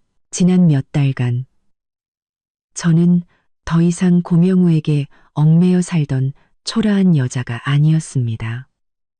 재계의 엘리트로서 자신감과 기품을 갖추게 되었죠. 한 중년 남성이 다가와 명함을 건네며 말했습니다. 박 회장님, 이분이 동생분이시군요. 정말 젊고 유능해 보이십니다. 망해가던 브랜드를 되살리셨다는 소문이 자자합니다. 왕 사장님, 과찬이십니다. 저는 명함을 받으며 겸손하게 답했습니다. 앞으로 잘 부탁드립니다. 우리가 화기애애하게 대화를 나누던 그때 파티장 문이 거칠게 열렸습니다. 몸에 맞지 않는 싸구려 양복을 입은 고명우가 짙은 화장을 한 이뮤라를 끌고 들어왔습니다. 두 사람의 초라한 행색은 화려한 파티장과 전혀 어울리지 않았죠. 파티장과 전혀 어울리지 않았죠. 순간 파티장은 쥐 죽은 듯 조용해졌습니다. 모든 시선이 그들에게 쏠렸죠. 고명우는 주변의 시선은 아랑곳하지 않고 제게 달려와 소리쳤습니다. 박서연, 이 악독한 년. 네가 나를 이렇게 만들었어. 오늘 내가 내 진짜 모습을 모두에게 똑똑히 보여주겠어. 오빠가 저를 뒤로 숨기고 차가운 눈으로 명우를 쏘아보며 말했습니다. 경비, 이 난동꾼들 당장 끌어내. 누가 감히 날 건드려. 명우는 품에서 사진 한 뭉치를 꺼내 바닥에 뿌렸습니다. 여러분, 보세요. 이 여자가 바로 박서연입니다. 겉으로는 청순한 척하지만 속은 시커먼 독사 같은 여자라고요. 저랑 이혼하려고 제 회사를 망하게 하고 저를 빈털터리로 내쫓았습니다. 바닥에는 저와 명우가 함께 찍은 사진들이 흩어져 있었습니다. 그 위에는 독사, 악녀 같은 험악한 글씨가 적혀 있었죠. 주변 사람들이 웅성거리기 시작했습니다. 이뮤라도 옆에서 울며 불며 소리쳤습니다. 여러분, 저희 좀 도와주세요. 저는 명우 씨 아이를 가졌는데 이제는 길바닥에 나은 게 생겼어요. 박서연이 돈 많다고 저희 같은 서민을 이렇게 짓밟아도 되는 건가요? 그때 익숙한 목소리가 들려왔습니다. 어머, 이게 누구야? 우리 잘난 조카랑 조카 며느리 아니니?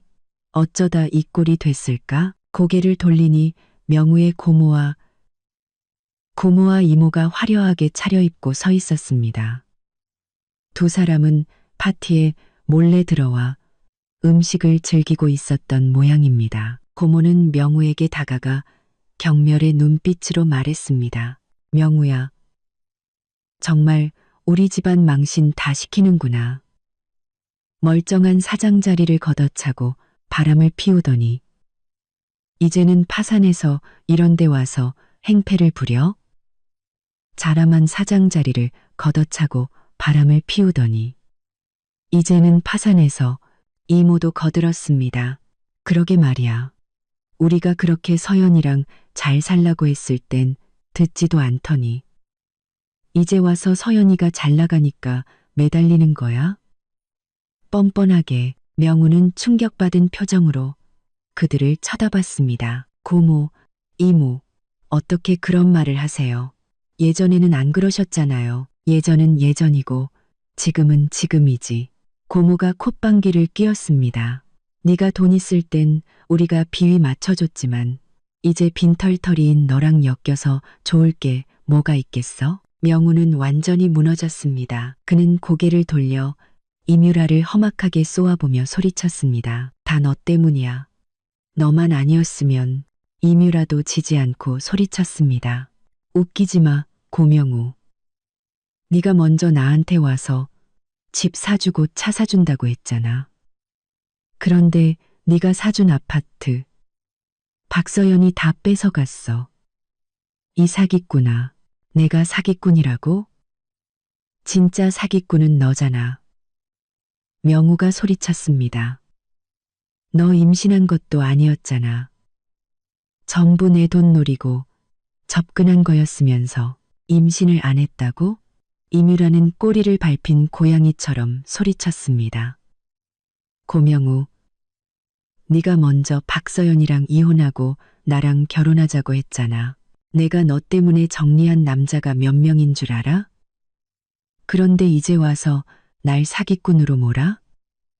좋아, 네가 그렇게 나온다면 나도 가만 안 있어. 이뮤라는 가방에서 USB를 꺼내 바닥에 던졌습니다. 여기에는 고명우가 혼외정사 저지른 영상이랑 회사 자금 빼돌리고 회계장부 조작한 증거가 전부 들어있어. 원래는 봐주려고 했는데 이젠 그럴 필요 없겠네. 파티장은 순식간에 아수라장이 되었습니다.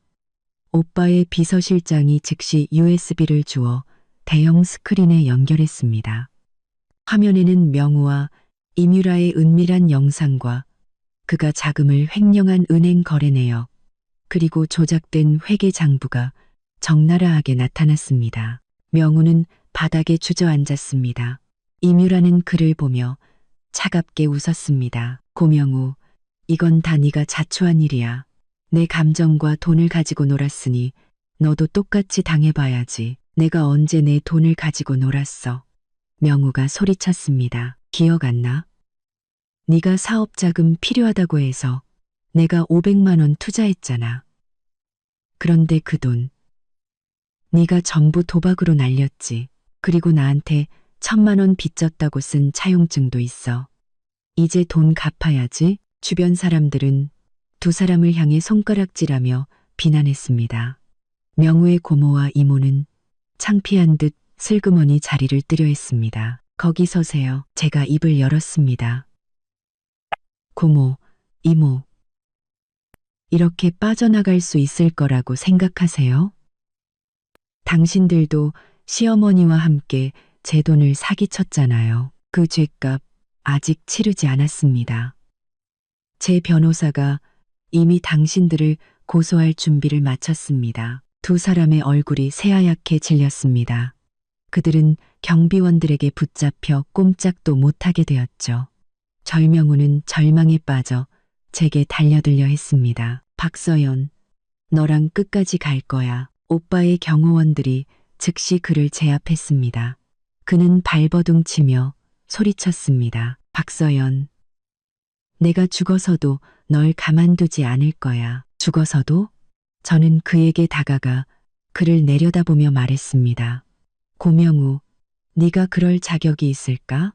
네가 지금 겪는 모든 일은 전부 네가 자초한 거야. 결혼을 배신하고 감정을 기만하고 탐욕스럽고 이기적이었던 네가 맞이한 당연한 결말이지.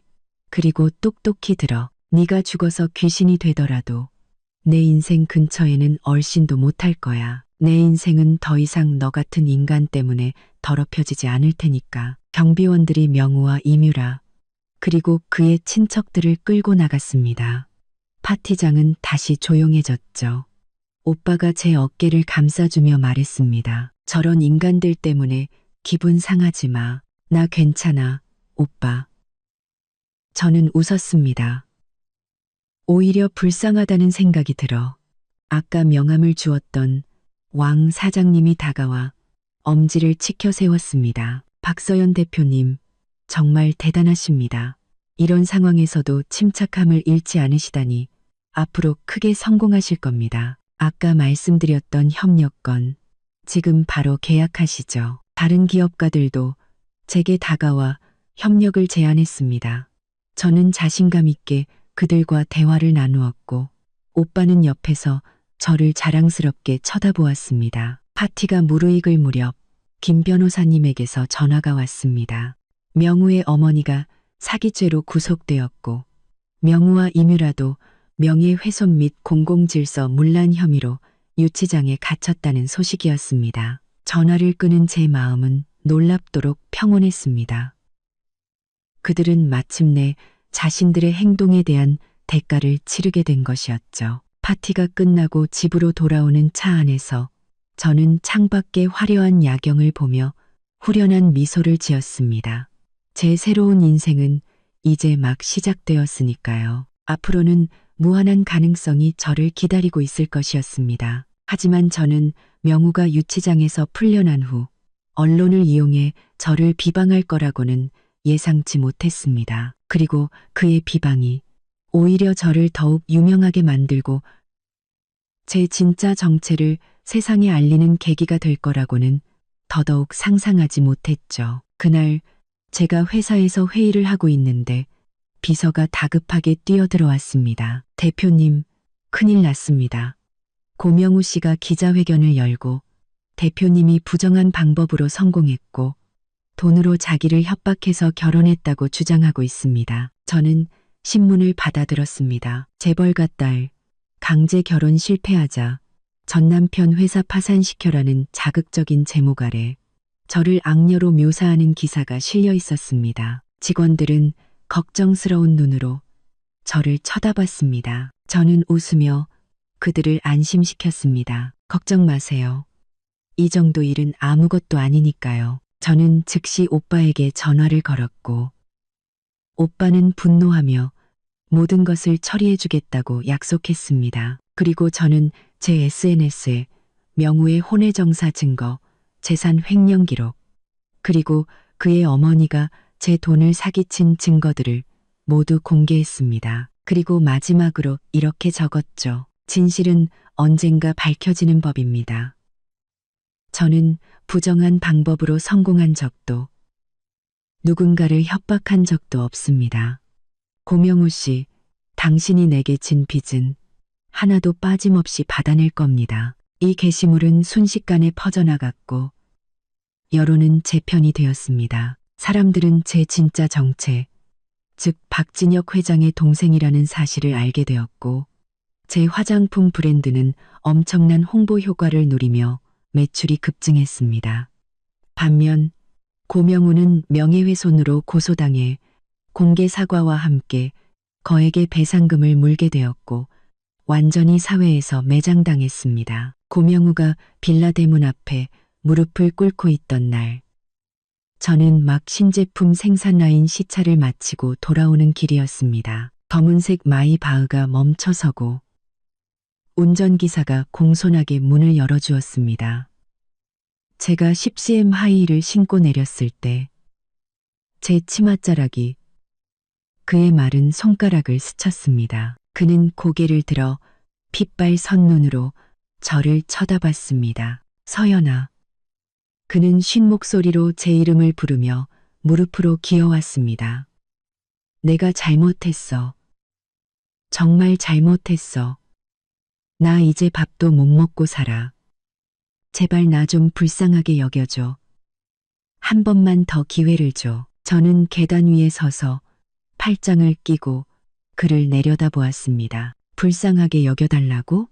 네가 나를 폭우 속에 버려두고 갔을 때 내 생각은 해봤어? 내 엄마가 내 돈으로 금팔찌 사면서 나를 알 못 낳는 암탉이라고 욕할 때 나를 불쌍하게 여겨본 적 있냐고. 그의 고개가 더욱 깊숙이 숙여졌습니다. 내가 미쳤었어. 이뮤라한테 속았어. 걔는 내 돈 들고 도망갔고 우리 엄마는 감옥에 갔어. 이제 나한테는 정말 너밖에 없어. 나밖에 없다고? 저는 한 걸음 다가가 그를 내려다보며 말했습니다. 나를 내 도피처나 구명줄로 생각하는 거야? 고명우, 잊지 마. 우리 사이의 정을 제로 만들어버린 건 바로 너 자신이야. 그때 검은색 롤스로이스 한 대가 멈춰서고 오빠가 내렸습니다. 오빠는 무릎 꿇은 명우를 보고 미간을 찌푸리며 차갑게 말했습니다. 이게 무슨 짓이야. 누가 저런 놈을 들여보냈어. 명우는 오빠의 위압적인 기세에 눌려 고개도 들지 못했습니다. 그는 그제야 제가 단순한 부잣집 딸이 아니라 이 도시 경제의 절반을 쥐고 있는 박씨 집안의 사람이라는 것을 실감했습니다. 박 회장님, 저는 서연이 전 남편입니다. 사과하러 왔습니다. 오빠는 제 어깨에 자기 재킷을 걸쳐주며 부드럽게 말했습니다. 서연아, 밖은 추우니까 오래 서 있지 마. 그리고는 명우를 경멸의 눈으로 쳐다보며 말했습니다. 사과? 네가 감히 우리 박씨 집안 사람을 네가 함부로 대하고 이제 와서 사과 한마디로 끝낼 수 있을 거라고 생각했나? 명우는 완전히 무너졌습니다. 그는 바닥에 머리를 찌으며 통곡했습니다. 서연아, 내가 잘못했어. 네가 박 회장님 동생인 줄 알았더라면 내가 어떻게 그런 멍청한 짓을 했겠어. 알았더라면 잘해줬을 거라고? 저는 차갑게 웃었습니다. 고명우, 넌 나를 사랑한 게 아니야. 내 배경과 돈을 사랑한 거지. 내가 처음부터 밝히지 않은 건 진심으로 나를 사랑해줄 사람을 찾고 싶었기 때문이야. 너 같은 기생충이 아니라. 오빠는 경호원들에게 지시했습니다. 저놈 끌어내. 다시는 여기 얼씬도 못하게 해. 또 오면 다리를 부러뜨려서라도 쫓아내. 안 돼. 명우는 제 다리를 붙잡고 애원했습니다. 서연아, 제발 나 좀 도와줘. 내가 당신 운전기사든 경비원이든 뭐든지 다 할게. 저는 그의 손을 뿌리치고 혐오스럽다는 듯 치마를 털었습니다. 네가 나한테 베푼 그 하찮은 친절은 네 배신으로 이미 다 사라졌어. 고명우, 기억나? 3년 전 내가 사업에 실패했을 때 내가 5년 모은 적금을 전부 너한테 줬던 거. 성공하면 정원 있는 집 사준다고 했었지.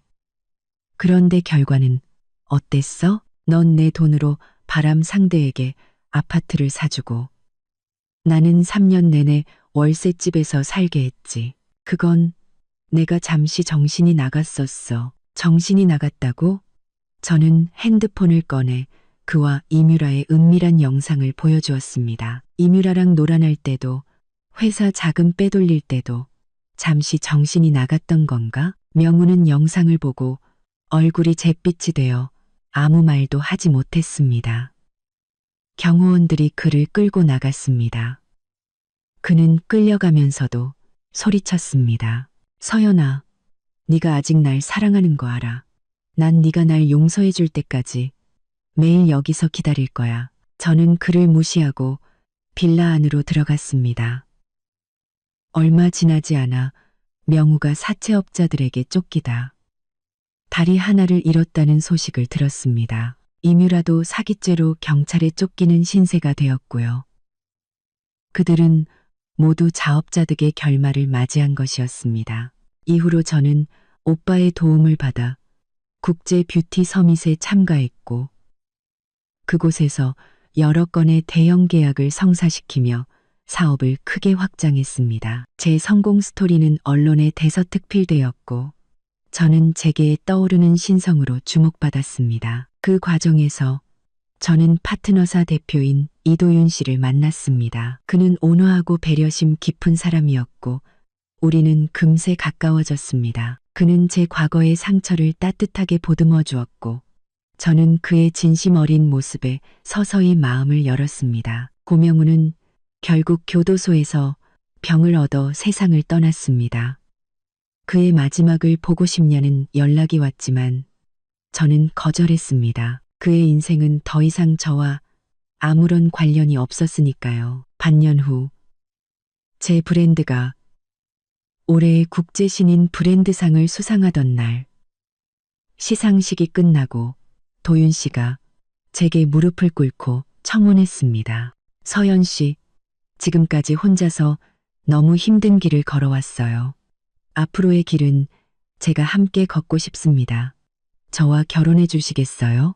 주변의 환호 속에서 저는 눈물을 흘리며 고개를 끄덕였습니다. 네, 그럴게요. 우리의 결혼식은 소박하지만 따뜻하게 치러졌습니다. 신부 서약을 할 때 저는 도윤 씨의 눈을 보며 깨달았습니다. 진정한 사랑은 비굴한 헌신이 아니라 동등한 위치에서의 동반이라는 것을. 내가 좋은 사람이 되고 상대방도 좋은 사람이 되어 함께 있을 때 더 나은 사람이 되는 것. 그것이 바로 진정한 사랑이었습니다. 결혼 후 저희는 여성 창업 지원 재단을 설립했습니다. 과거의 저처럼 어려운 환경 속에서 고군분투하는 여성들을 돕고 싶었기 때문입니다. 저는 제 경험을 통해 그들에게 말해주고 싶었습니다.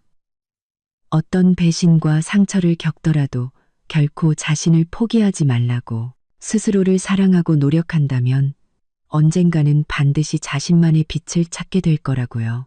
석양이 지는 오후 저는 도윤 씨의 어깨에 기대어 정원에서 뛰어노는 아이들을 바라보았습니다. 아이들의 웃음소리와 바람에 실려오는 장미 향기 속에서 저는 비로소 제가 원했던 진정한 행복을 찾았음을 느꼈습니다. 성공한 사업, 곁을 지키는 사랑하는 사람, 그리고 따뜻한 마음으로 세상을 향해 나아가는 삶. 이것이 바로 제가 꿈꾸던 인생이었습니다.